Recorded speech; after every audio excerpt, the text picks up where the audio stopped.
Ele já traficou máquinas de Xerox para disseminar as ideias da liberdade nos antigos países do bloco comunista, nos anos 80. Ele também já calou Ciro Gomes em um debate aqui no Brasil sobre protecionismo. Talvez você ainda não conheça, mas estamos falando de um dos maiores responsáveis pelo crescimento do movimento liberal no Brasil e no mundo também. No Livro de Notícia de hoje, conversamos com Tom Palmer. Eu sou Mano Ferreira e esse é o Livro de Notícia desta segunda-feira, 18 de novembro. De segunda a sexta, sempre às 8 horas da manhã, trago para você os principais destaques do dia para quem defende a liberdade por inteiro.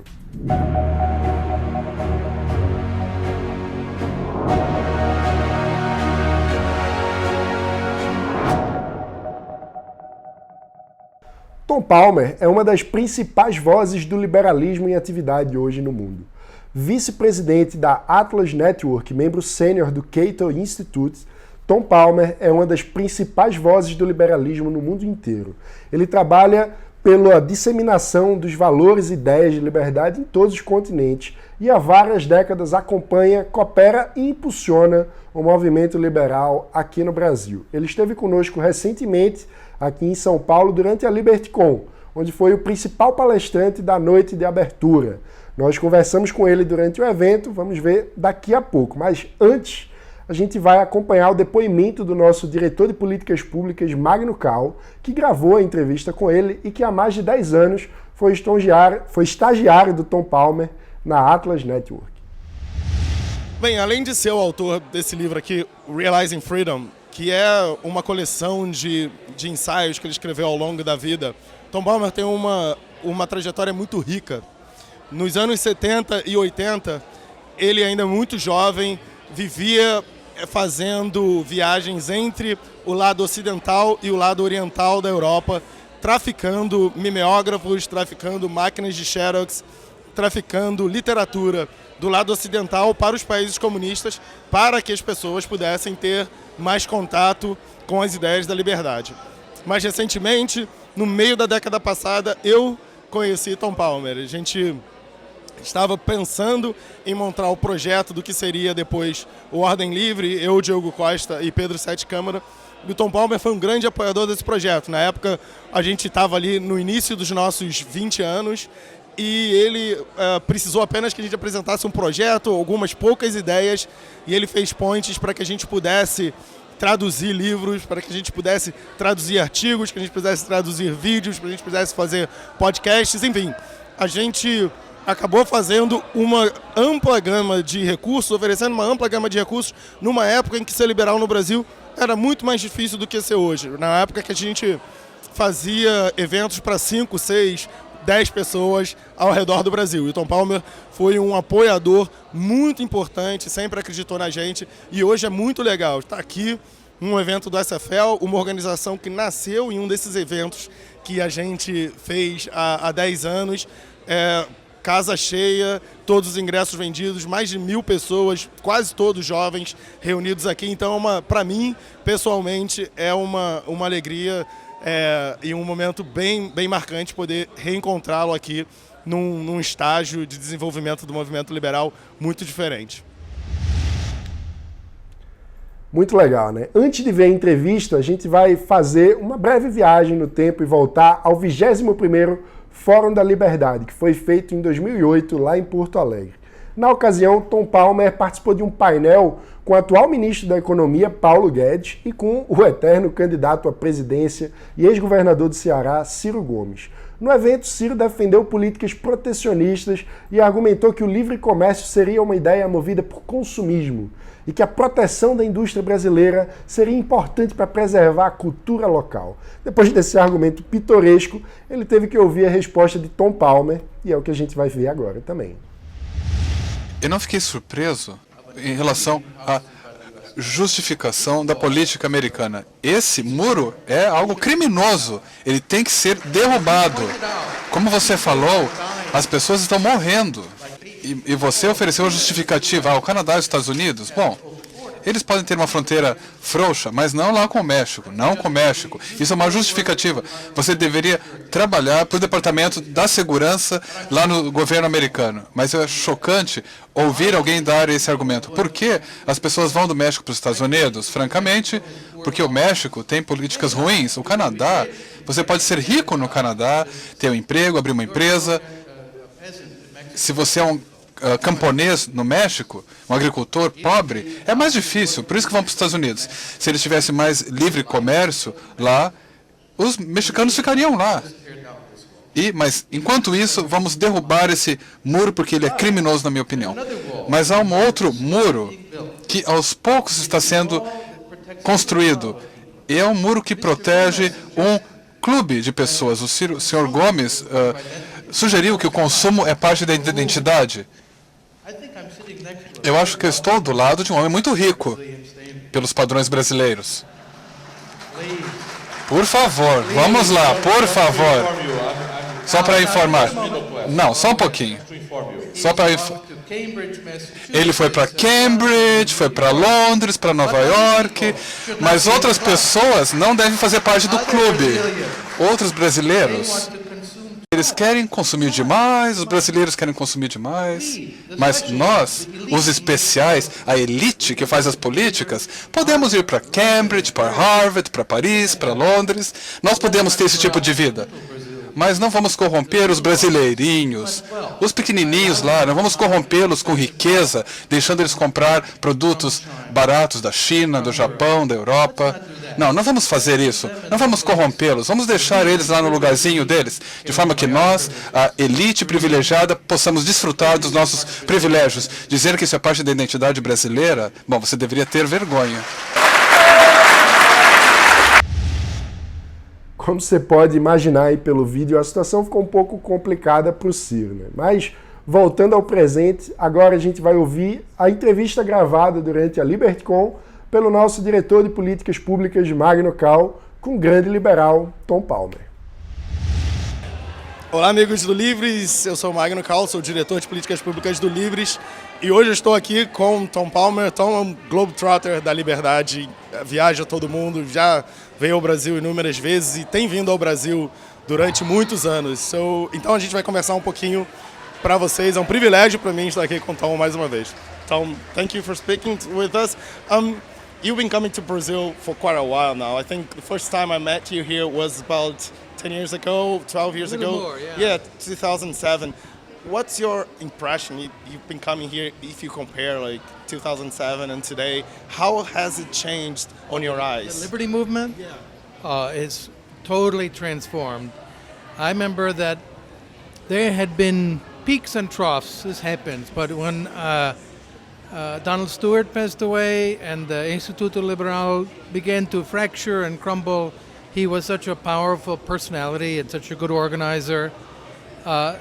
It went into this deep depression, and no one believed in these ideas. There are Marxists and fascists and this and that.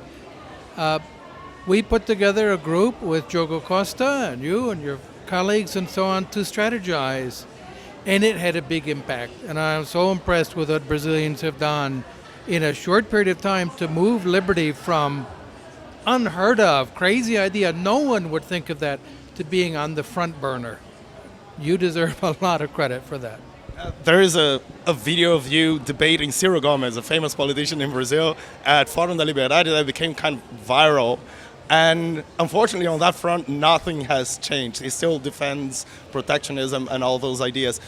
How has it been for you for so many years, being all over the world, talking to politicians, intellectuals, standing for liberty, and seeing those ideas evolve? How has it changed over time, or still, for you, still the same as you were in the 80s, trafficking copy machines to the Eastern Bloc in Europe? The world has changed. One of the good parts of the change is the liberty movement is better connected, better trained, more capable than at any time in human history. And that really inspires me. If I go someplace, I'm not interested in meeting the Prime Minister or the President or something like that. I'm interested in meeting people who have the love of liberty in their hearts. They may be humble people, they may be young college students, they may be people who run a little business or bus drivers, but they love liberty, and that's what attracts me. And those people are promoting these ideas in every culture, every ethnicity, every religion, every place on the planet. Even North Korea, our friends smuggle in documents into one of the most terrible places in the world. It shows the bravery, the courage to do that. And I do share a little bit of Brazil every place I go. I remind them of Joaquim Nabuco. That's what it means to be a liberal, to educate yourself and your children, your friends and your colleagues and neighbors in the love of the freedom of other people. That's the test. And so Nabucco is now kind of world famous in the liberty movement because I think he stated the idea of liberty better than just about anybody else. You seem to be very optimistic about liberty and the liberty movement, even though we have been challenged by the populists all over the world. It's been a new, bigger, maybe a wave of populism sweeping around the world, even now back in Latin America. What makes you so optimistic about our movement and about these ideas still? Well, there are a couple of reasons. One is our movement is utilizing the virtue of solidarity, and that's very important. That the libertarians in Venezuela, to take an example of a terrible place that's just collapsing in front of our eyes, melting down. But they know they're not alone when they fight for these ideas. There are people in Peru and Honduras and Canada and all over the world helping them and wanting them to succeed. And that's very important to know you are not alone. The second thing is that populism promotes such stupid policies, it collapses. One of the biggest meltdowns in human history has been Venezuela. How could anyone look at that and say, oh, let's do that? It's a great idea.